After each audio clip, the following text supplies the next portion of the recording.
Bonjour et bienvenue. Dans un monde de plus en plus incertain, on peut se demander comment une entreprise peut-elle réellement anticiper les dangers. Eh bien, aujourd'hui, on va explorer un outil essentiel qui répond à cette question, la cartographie des risques. Vous savez, qu'on soit une petite start-up ou un grand groupe international, le défi reste le même. Il faut avancer dans un environnement qui est complexe et rempli d'incertitudes. Anticiper les menaces, ce n'est plus juste une bonne idée, c'est devenu une question de survie et de performance. La question est donc assez simple, mais elle est fondamentale. Comment est-ce qu'une entreprise fait pour identifier et surtout pour visualiser les menaces qui pèsent réellement sur elle? C'est la question clé en effet. Et la réponse, elle tient dans un outil qui est à la fois puissant et parfois un peu méconnu, la cartographie des risques. C'est vraiment l'instrument qui va permettre à une organisation de, en quelque sorte, voir ces dangers de manière claire et bien structurée. En fait, c'est un outil qui suit une méthode très précise.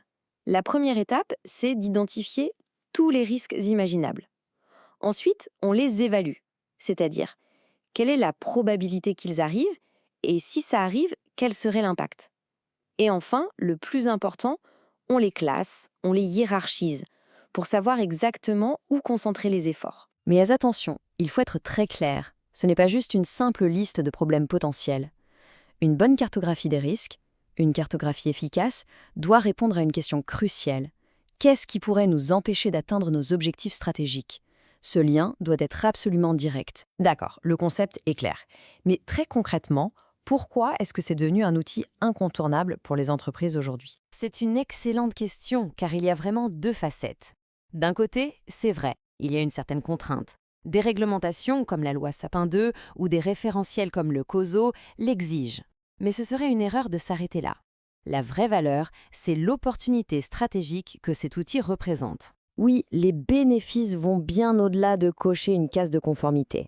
L'idée, c'est de passer d'une posture où l'on réagit aux problèmes à une posture où on les anticipe. En créant un langage commun autour du risque, on s'assure que tout le monde, que ce soit sur le terrain ou au conseil d'administration, regarde bien dans la même direction. Et au final, ça devient un véritable outil pour prendre les bonnes décisions. Absolument. Il faut bien comprendre que cette vision claire, ce n'est pas un luxe, c'est une exigence des plus hautes instances de gouvernance. Pour un conseil d'administration ou un comité d'audit, la cartographie des risques, c'est tout simplement leur tableau de bord pour piloter l'entreprise en toute connaissance de cause. C'est très clair, l'outil est puissant, c'est certain, mais sa construction peut paraître un peu intimidante. Concrètement, par où est-ce qu'on commence? En réalité, le processus est très logique. On commence simplement par se poser les bonnes questions. D'abord, quel est notre champ d'analyse? Est-ce qu'on regarde toute l'entreprise ou juste une filiale, un département? Ensuite, à quel niveau de détail on veut descendre? Une fois que ces choix sont faits, on définit la méthode d'analyse et seulement après, on lance la collecte d'informations sur le terrain. Pour l'approche, imaginez que vous avez deux angles de vue différents. Soit on analyse un processus de A à Z, par exemple le cycle de la commande au paiement, pour voir où sont les failles, ça c'est une vision transversale, soit on fait un zoom sur une entité bien précise, comme une usine ou une filiale, pour analyser ses risques propres. Le choix entre les deux dépend vraiment de la structure de l'entreprise et de ses priorités du moment. Pour collecter l'information, on va combiner l'humain et des outils plus techniques. L'essentiel, ça vient des discussions avec les managers, ceux qui sont sur le terrain. Ensuite, on structure ces perceptions avec des questionnaires ou des ateliers de brainstorming.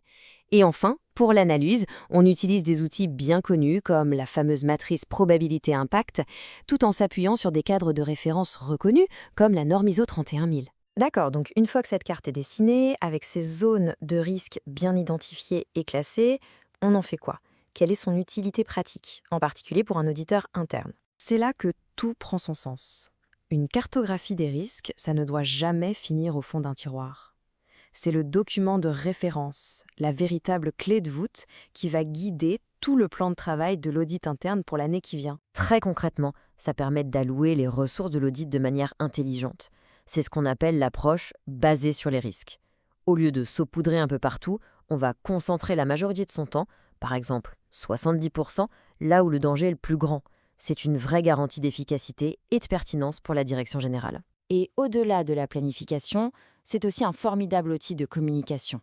Il offre une base factuelle, objective, pour dialoguer avec la direction et pour justifier le plan d'audit. Et ça change la perception de l'auditeur. Il n'est plus vu comme un simple contrôleur, mais comme un partenaire stratégique qui aide à sécuriser l'entreprise.